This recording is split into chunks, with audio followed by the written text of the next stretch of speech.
Ito ang Mornings with GMA Regional TV.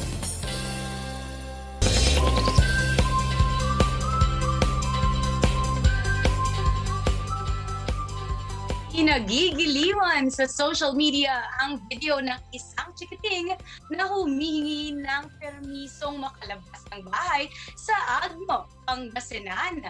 At para ikita sa atin ang viral video na ito, makakasama natin si Mami Karen kasama ang kanyang anak na si Curtie Drena Bauzon.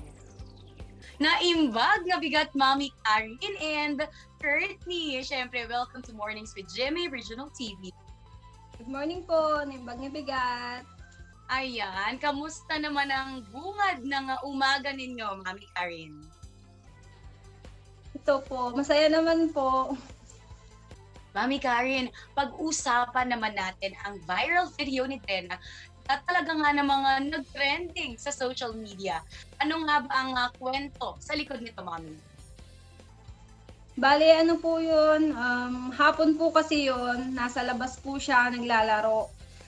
Nung umuwi na po siya, hapon na po kasi, nagpupumilit pa rin po kasi siya na lumabas para maglaro po. Medyo naulan po kasi, kaya hindi ko na po siya pinayagan, ayoko na po siyang payagan. Kaya nung nagpupumilit po siya, medyo nagalit po ako, napagsabihan ko po.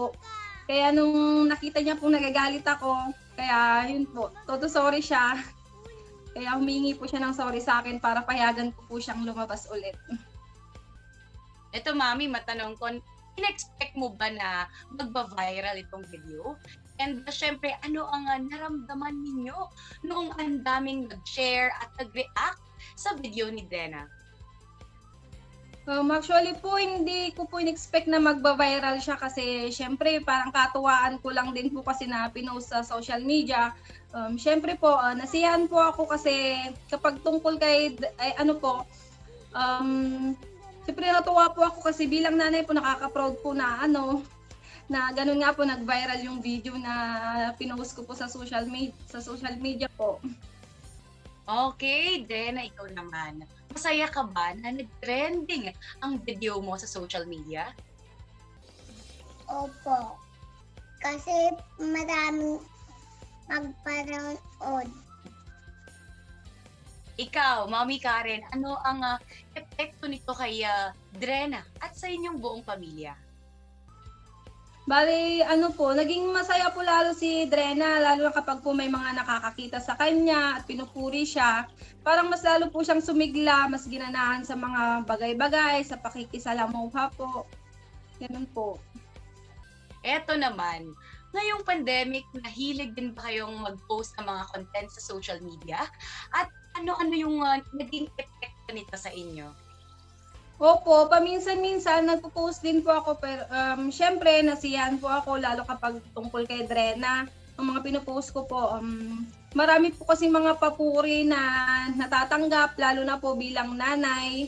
Syempre masayang-masaya po ako lalo na sa anak ko po na nagkaroon po siya ng naging masaya po siya kaya masaya po kami na At syempre, Mami, maraming mga nanonood na kapuso ngayon. Kaya naman, ano-ano yung mga tips na maibibigay mo sa ating mga kapuso mamis para gumawa din sila ng mga makabuluhang mga activities kahit nasa bahay lang sila.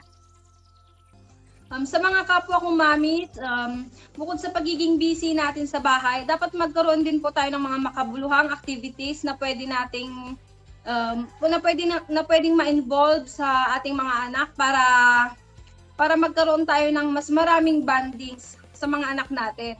Kailangan rin kasi nila na matuto sa mga ibang bagay. Kaya dapat po na kailangan talaga natin silang ma-involve or bigyan ng time para kahit na nasa bahay lang po, makapag-enjoy po sila. Mga kapuso, talaga nga namang nakaka-inspire ang kwento natin ngayong umaga.